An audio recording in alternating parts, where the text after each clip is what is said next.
When the soldiers lifted the cloth, they saw frightened little eyes. After gently carrying the boy to bed, the soldiers were very worried about him. When the boy realized that they did not look like bad people, Pedro, covered in wounds, stood up and shook hands with the commander to show his friendship. The soldiers were so saddened by the boy's look that they asked where his mother was. Hearing mother, Pedro cried.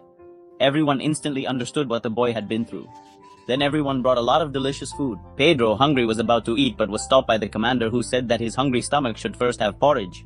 Pedro was then taken to the field hospital, where the wounded adored this cheerful boy. Especially the beautiful nurse Katia took care of Pedro as if he were her own son. Even the commander, who was usually so serious, smiled when he saw Pedro. He even handed over his unloaded gun just to satisfy the boy's curiosity. Pedrinho proved his courage by showing the tank on his belly. On the front lines of the battlefield, Pedrinho was like a happy man who could unexpectedly bring comfort to the hearts of the war-torn soldiers. Pedrinho thought he had found a good home.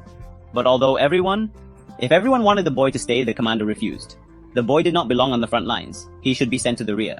But Katia argued that in a war where everyone is fighting, there is no front line or rear line. Therefore, it would be better for him to stay here and let everyone do their best to protect him. But the commander, who superficially refused, did not want to keep Pedrinho there. It did not take long for Pedrinho to recover his health, which meant that he would lead these lovely soldiers. The commander took out a wooden gun carved especially for Pedrinho.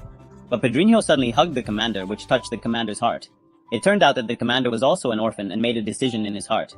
He tore up the transfer order and officially adopted Pedrinho.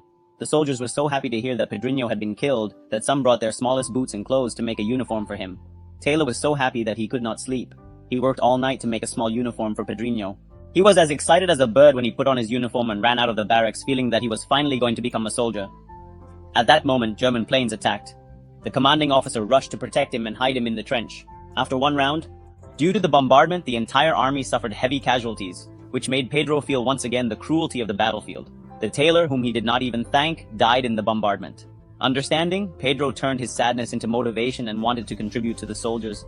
He took a glass of water and carefully gave it to the wounded. To dispel the gloom, he sang a song of encouragement and his soft voice made them cry. To prove that he had grown up, he shaved like an adult. Then he went to the commander to ask for a mission. Taking his seriousness, the commander assigned him to distribute letters to the soldiers. Pedro, who received the order, set out to fulfill his duty. As soon as he reached the trench, the soldiers gathered around him happily, accepting the letters. One of the soldiers was punished for arriving late. Pedro told him to dance to get the letters, and the soldier tapped instead.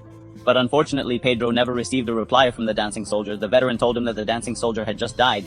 Hearing this, Pedro silently took off his hat in honor of his hero, and then sadly departed. After a few days, it was time for the Germans to attack.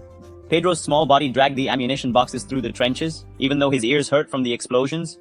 The veteran was grateful for the unexpected ammunition, but sent him back to the command post for his own safety. Pedrinho was reluctant to do this, but he knew he had to get back to the command post. As soon as he reached the door, he heard the communications soldier shouting that the command had lost contact with the front because the telephone lines had been blown up. This is a big taboo in battle, so the commander ordered the communications officer to connect the telephone lines immediately. Unexpectedly, Pedrinho followed him.